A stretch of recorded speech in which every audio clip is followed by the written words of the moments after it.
Un par de tweets del presidente Donald Trump a principios de esta semana llevaron mucha incertidumbre a los mercados de capitales, a los mercados de las bolsas de valores de todo el mundo, cuando dejó entrever que China estaba dando un paso atrás en las negociaciones para un eventual acuerdo de comercio entre Estados Unidos y China.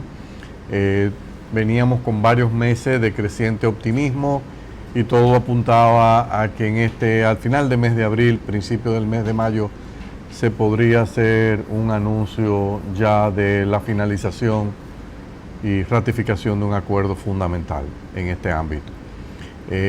Aparentemente los puntos que se discuten es que China tendría que introducir una serie de reformas a sus legislaciones internas a las cuales inicialmente se había comprometido, como es lo tendente a no exigir a las empresas de inversión extranjera tener que revelar todos sus secretos industriales después de un tiempo de participación en esos mercados, una exigencia de parte de Estados Unidos y también una serie de reformas tendentes a garantizar que la economía china se acerque un poco más al funcionamiento de una economía de mercado para garantizar competencia justa entre las empresas de ambas naciones.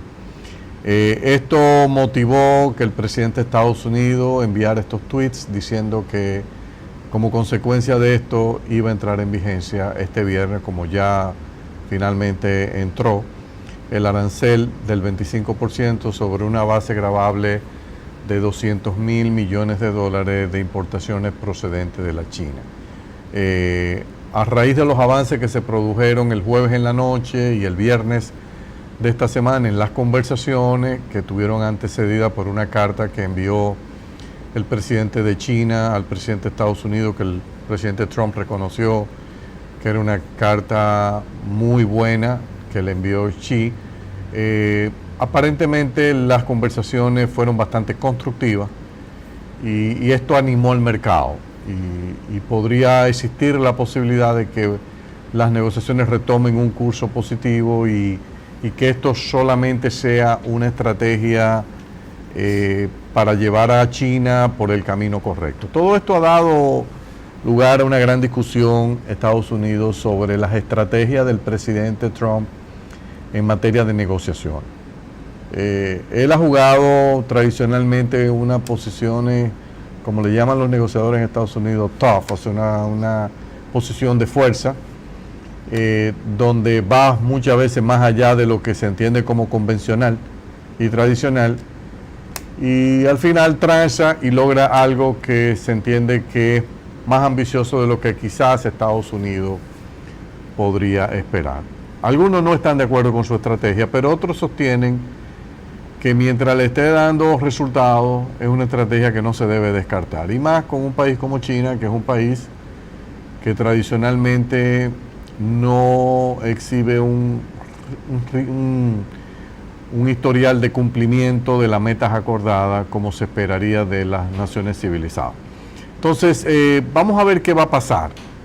Pero hay que cruzar los dedos. La economía mundial en esta coyuntura donde estuvimos a la expectativa de si íbamos a entrar o no en una recesión en el año 2019 o el 2020, a raíz de los avances iniciales en esas negociaciones entre China y Estados Unidos, los mercados como que se calmaron, la tasa de inflación se ha mantenido relativamente estable a pesar del notable crecimiento de la economía norteamericana, a pesar de la gran cantidad de empleo que se ha creado en Estados Unidos y de que los salarios no han aumentado vertiginosamente. O sea que hay un ambiente donde la Reserva Federal ha dicho, mira, yo puedo darme el lujo de esperar, no tengo prisa, porque no hay indicadores en el mercado que me motiven a adoptar una pose de nuevo restrictiva. O sea, no hay indicadores que me conlleven a eso.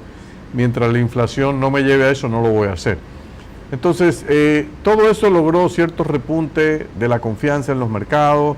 Las bolsas se comportaron bastante bien. Prácticamente el 80-85% de lo que fue borrado de riqueza financiera y riqueza accionaria a final de los últimos 2 meses del año 2018 se recuperó en el primer cuatrimestre del año 2019. El temor de la reaparición de incertidumbre en el ámbito del comercio podría dar lugar de nuevo a una pérdida de riqueza financiera en las bolsas de valores, y eso lleve y transmita una imagen de desconfianza, de pesimismo, y en consecuencia que afecte las posibilidades de crecimiento, no solo de China, sino también de la principal economía del mundo, que es Estados Unidos. Se podría decir que China podría resultar más afectada que los Estados Unidos, pero nunca olvidemos que allá no tienen democracia, y al no tener democracia el presidente tiene capacidad de utilizar la política fiscal con mucho mayor libertad que el presidente de Estados Unidos para hacer repuntar su mercado interno. En consecuencia podría transitoriamente decir, bueno, en lo que yo resuelvo este lío con Trump, expando el gasto público en un 5, un 10%, no importa, y juego con mi tipo de cambio y voy a estimular internamente, y con eso suavizo la pérdida de crecimiento.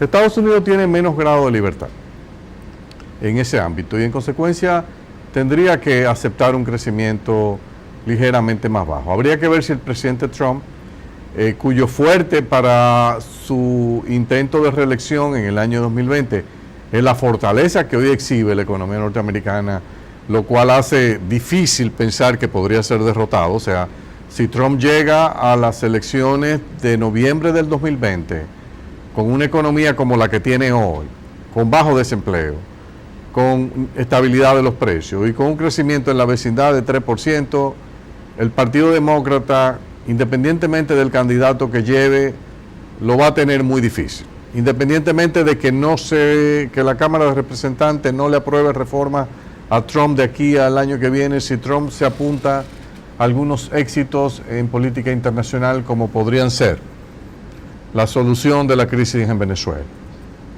un acuerdo de libre comercio con China, y quién sabe si eventualmente un acuerdo con Corea del Norte. Eso, concomitantemente con una economía fuerte, parecería que convertiría a Donald Trump en un candidato imbatible en el 2020. Ahora, si los aspectos internacionales le cambian y le afectan la economía, entonces ahí podría haber alguna oportunidad para el Partido Demócrata. A República Dominicana, ¿qué es lo que le conviene? Que Trump y China se pongan de acuerdo y que lleguen a un acuerdo razonable, y que la economía mundial siga creciendo como lo ha estado haciendo, que eso se transmita en mayores ingresos para el turismo, dinamismo en la zona franca, remesas de divisa creciente, y eso nos da oxígeno para llegar al 2020 hasta que ya no podamos dilatar más la necesaria reestructuración de nuestro aparato fiscal.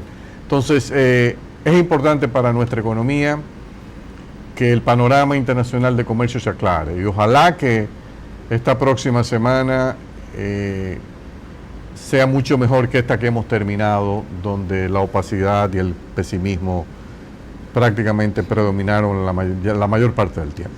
Mira, Andy, yo creo que la estrategia, las escuelas americanas, casi todas, ¿verdad?, enseñan unos procesos de estrategia de negociación que se basan en eso que conocemos como BATNA, la mejor alternativa a la negociación. Entonces, como bien tú dices, el que tiene el déficit comercial grande es Estados Unidos, con lo cual el que está haciendo plata y dinero de verdad es China en Estados Unidos. Y ciertamente, si tú te pones a ver un BATNA, China sería más afectado en términos generales que Estados Unidos en un acuerdo, en una situación como esta. Tú podrías decir, bueno, mira, China puede jugar a expandir su gasto interno, el tema de tipo de cambio, pero digamos, ¿cuánto tiempo puede durar esto? Transitorio. ¿Verdad? Eso es bastante transitorio. Con lo cual uno podría pensar que quizá China, si es inteligente, lleva el acuerdo hasta el punto donde esto se tenga que solucionar. Hay países latinoamericanos, bueno, sobre todo en Sudamérica, que dicen, bueno, si China le pone arancel a Estados Unidos, hay un mercado para los productos como la soya, por ejemplo, por ponerte un ejemplo, Argentina, que compiten, Argentina, no sé qué, pero eventualmente el impacto del dragón de Estados Unidos, que ciertamente va a afectar su crecimiento, le va a dar. Tú decías, mira, Estados Unidos, la cifra del primer trimestre parece estar relativamente bien, claramente que esa cifra de crecimiento está un poco ahí raras, vamos a decir, porque la fuente de crecimiento es el gasto público y la fuente de crecimiento no viene ni siquiera, y por incremento de inventario, con lo cual no viene ni siquiera de consumo privado o de inversión privada. De hecho, esos dos crecieron alrededor de 2,5, con más o menos lo que ha estado creciendo el consumo privado. Los salarios se han ido ajustando poco a poco, ¿verdad? O sea, hemos visto ya yo creo que más de 20 meses con un incremento en los salarios que no se veía hace tiempo. Entonces, Estados Unidos, como tú dices, en ese escenario y con este otro escenario, decide no cambiar su política monetaria. Y dice, mira, todavía yo puedo esperar, aunque recuerda que hicieron algo que no hacían desde el año 2009, que es una tasa de sobreencaje que ellos pagan, donde ellos dicen, mira, sí, pero déjame bajar la tasa de sobreencaje que yo estoy pagando. Digamos que cuando un banco central hace ese tipo de acciones, ahí hay dos mensajes. Uno es, no estoy tan claro que tengo que cambiar mi postura de política monetaria, creo que esta postura es la correcta. Pero cuando existe esa duda, dice, déjame utilizar otro de los instrumentos que tengo, porque tengo la duda de que quizá tenga que cambiar mi postura. Y utiliza un instrumento que es más soft, obviamente, pero que si tiene el efecto deseado, pues no es necesario cambiar esa postura de política monetaria. Hay otra cosa que hay que tomar en cuenta, y es el tema del precio del petróleo. El precio del petróleo comenzó a subir, ¿verdad? Y la producción estadounidense entonces comenzó a surgir, con lo cual hemos visto como en las semanas, en los días, creo que las últimas 2 semanas hemos visto como una pequeña caída del petróleo. Analistas de mucha experiencia dicen, no, mira, recuperarse como se tiene que recuperar la producción de petróleo tomaría casi hasta final de año, septiembre, octubre, y podríamos estar viendo precio del petróleo cercano a $80 el barril. Y obviamente lo que luego dicen es, una vez que se recupere la economía norteamericana y que entre a producir todo lo que puede producir de aquellas fábricas que cuando cayó demasiado obviamente dejaron de producir, entonces se vería una caída 2020-2021 importante del petróleo. Eso también es un escenario no alentador para la economía norteamericana, ¿eh?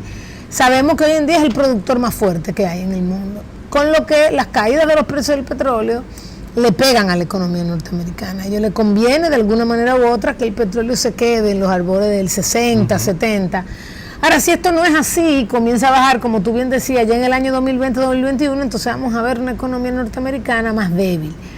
Una economía norteamericana más débil, si no se resuelven esos temas críticos, como tú bien decías, lo que tenemos con Venezuela, si Trump no logra ganarse un punto en eso, o este tema con China desata en algún tipo de guerra comercial, para mí sería nefasto para el presidente Trump.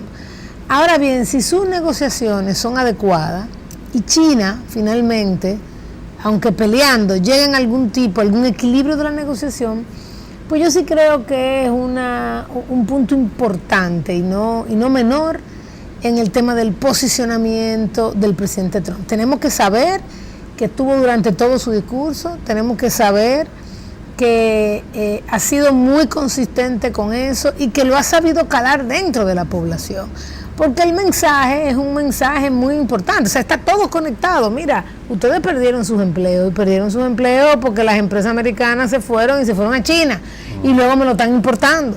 Entonces tú le dices, mira, pero ¿qué tú quieres? Que el futuro de tu hijo sea igual al futuro tuyo. Si seguimos así, el hijo tuyo va a terminar antes de lo que tú terminaste, peor de lo que tú estás. Entonces yo creo que es un mensaje que a la población norteamericana le cala bastante. La realidad, como yo le digo a la gente, es que la verdad es que en el fondo para Estados Unidos el daño está hecho. O sea, ya todo el proceso de enoja hace rato que está, pero no solamente así, sino, yo te estoy diciendo, las empresas chinas van a comenzar a desplazar a muchas empresas norteamericanas. O sea, digo, las empresas no, discúlpame, las universidades chinas van a comenzar a desplazar la universidad. Ya en Shanghái, unas universidades con todos egresados de las mejores escuelas de Estados Unidos, te están dando MBA, te están dando temas de ingeniería en inglés, para todo el mercado y subsidiado. Entonces, el competidor tampoco es un competidor tan trivial. Yo tengo fe en que estas economías no van a provocar una guerra comercial. Quizá vamos a ver un proceso fuerte de negociación. El presidente Trump tiene sus formas, porque dispararse con un Twitter, ¿verdad? Él no tiene que ver. Él tiene su forma de hacer marketing y dispararse con ese Twitter. Me encantaría ver al primer ministro chino en lo mismo. No, es lo mismo. Y todo esto chino dado al pecado. Pero la realidad, Andy, es que otra vez volvió a surgir. Recordemos que a inicio del año pasado teníamos la misma tensión. Yo no sé, ¿tú recuerdas? Sí. Recuerdo que estuve en la asamblea del BID anual que hace, y ese era el tema central. Y hoy vuelve y surge este tema de nuevo. Yo creo que República Dominicana, si lo vemos desde esa perspectiva, el impacto para República Dominicana no sería bueno, ni a corto ni a mediano plazo. El turismo como fuente principal se vería afectado. De hecho, Andy, inclusive el desarrollo de zona franca se vería afectado por este tema. Entonces es un tema que como país nosotros tenemos que darle mucho seguimiento y tenemos que ir buscando alternativas. O sea, tenemos que pensar, ok, pero si esta cosa se materializa, ¿cuál es nuestra alternativa? Ante un escenario como ese, ¿cuál es el próximo paso que yo tengo que dar? Hay un peso más grande que juega la estabilidad macroeconómica, pero obviamente también hay un espacio ahí para inversiones, para exportar a Estados Unidos, que quizás no es trivial y que nosotros tendríamos que considerar. Vamos a una pausa, volvemos.